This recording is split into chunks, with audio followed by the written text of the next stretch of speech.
Okay, in this week's video I'm sharing some of the things that I've learned and observed since I've been in Bali.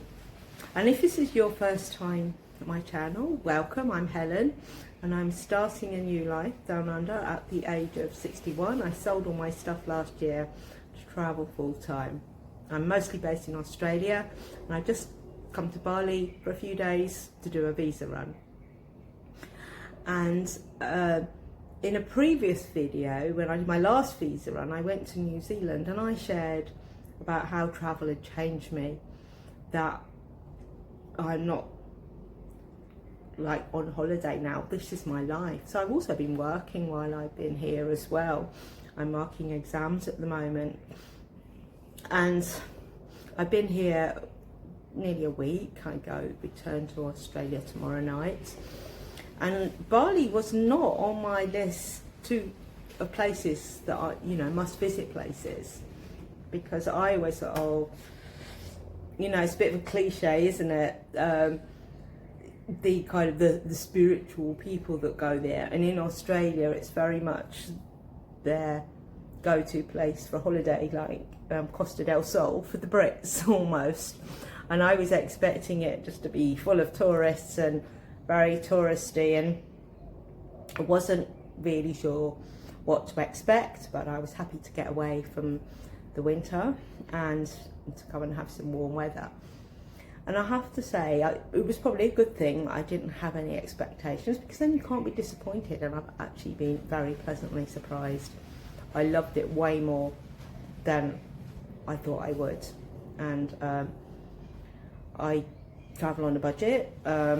If you've been following me for a while, you will know that I'm not wealthy by Western terms, but here in Bali there is just a sense, this feeling of abundance everywhere.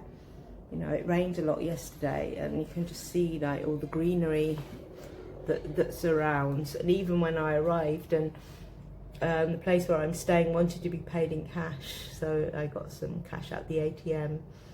And because there's over 2,000 rupees, their currency, to the UK pound, I was instantly a millionaire, because I had to withdraw 2.5 million rupees. So I thought, yeah, I like this. And I suppose compared to a lot of the people here, I would be considered wealthy in financial terms. And because of that, it feels like I can give more as well, because I have more to give here than I would, say, in Australia or the UK, where sometimes I feel like I'm just surviving. And another thing I noticed after I arrived was the last few weeks, a couple of weeks ago, I was missing my stuff that I'd sold last year, or some of it. Random things like my dishwasher or my dining table. Well, they're not much use to me when I'm travelling, are they? But I think it's that kind of, we crave some kind of permanence, some kind of security. And that's always a good reminder here, actually, about impermanence, because when you walk along the beach, and the beach is about 10 minutes walk from where I'm staying, that there are signs everywhere. This is the route to take if there's a tsunami, go to higher grounds, go inland. And perfect reminder that life is unexpected, it's uncertain.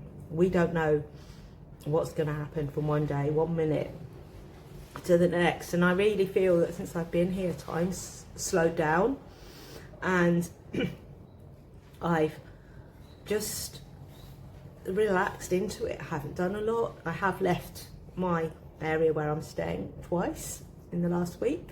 The rest of the time I've not gone very far, and I haven't wanted to.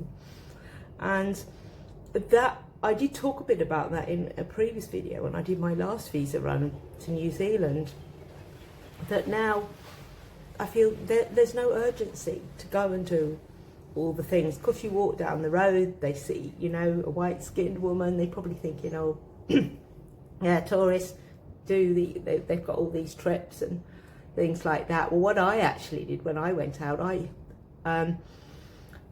had a driver, so there's an app called Grab, and you can book a driver on there. It's a bit like Uber, you can have taxis, but you can also book a driver for a certain amount of hours.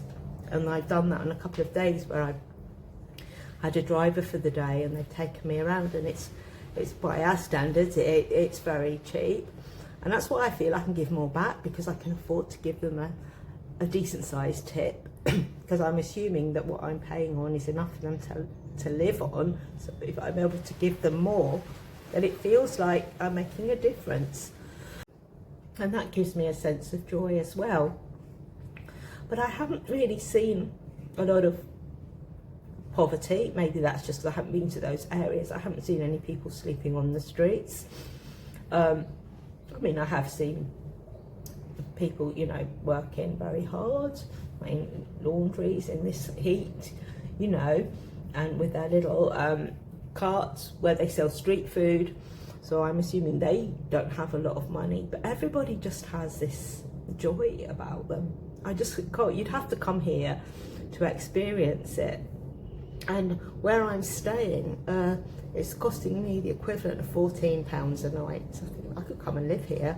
I'll show you a little clip now. So you can see it's got everything that I need.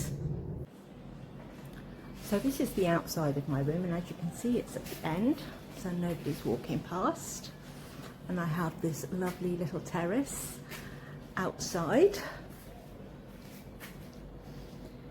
And up the steps, and this is my little suite, as I like to call it. So here is the bedroom,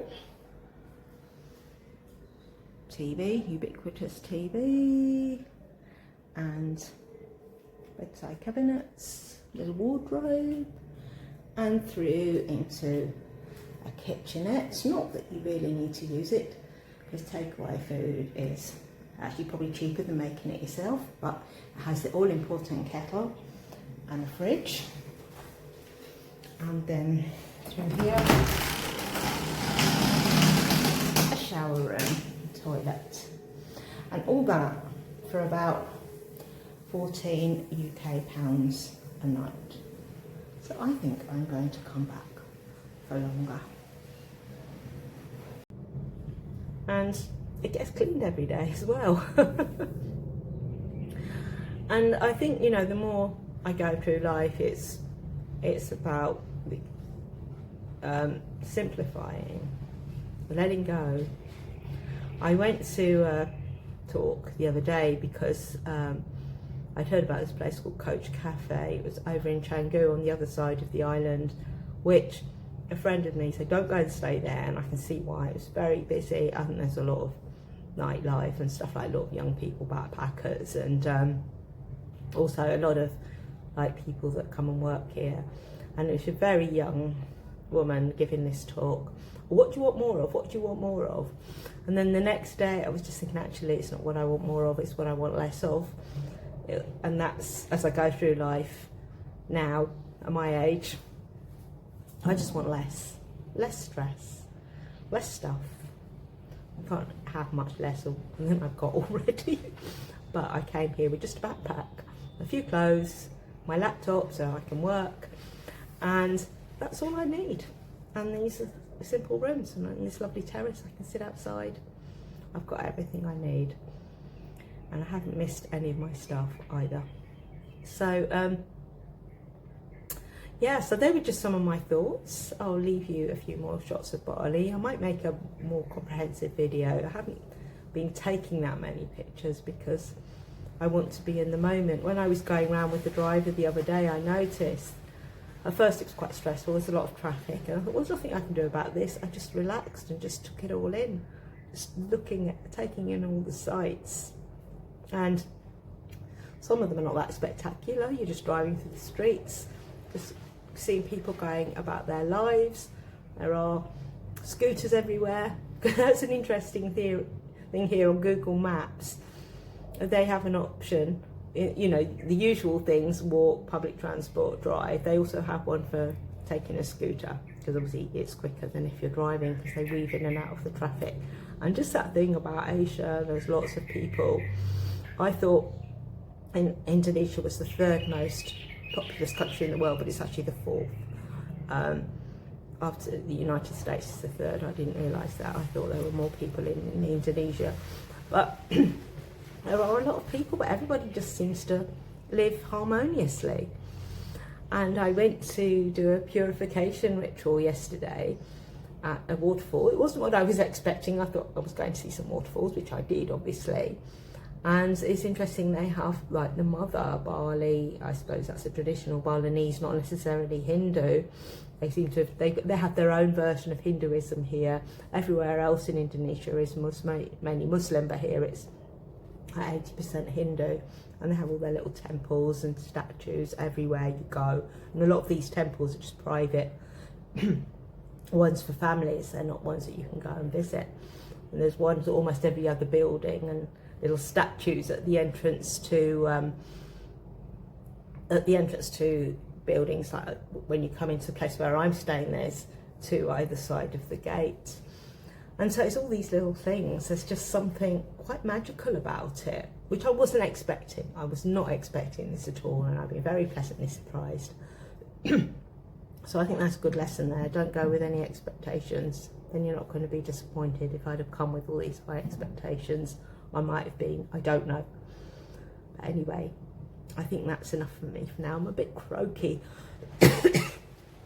So I will leave you for now and please subscribe, support my work. You can buy me a cup of tea, and I will see you again on the next video. But in the meantime, take care, go well, and lots of love.